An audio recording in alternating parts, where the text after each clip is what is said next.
పచ్చని చేల పెంపకం మన పౌరుషాల జన్మస్థలం. కృష్ణమ్మ గోదారమ్మల కలకాలం సాగే నిరంతరం. ఆంధ్ర అంటే పౌరుషం, అడుగడుగునా ఒక ఇతిహాసం.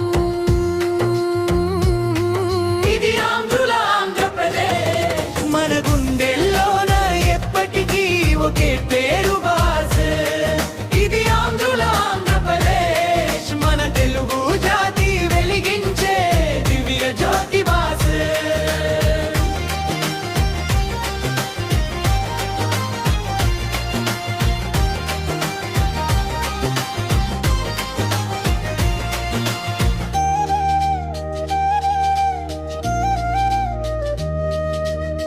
ఉత్తరాంధ్ర ఉద్దానం, రాయలసీమ రత్నల కోణం, కోస్తా తీరం కోనసీమ అడుగడుగడుగున అందల రూపం. శ్రీకాకుళం జానపదం, తిరుమల కొండల వేదనాదం. పల్నాడు పౌరుషాల గడ్డ, మన గురజాల కీర్తికి అడ్డ. కులమత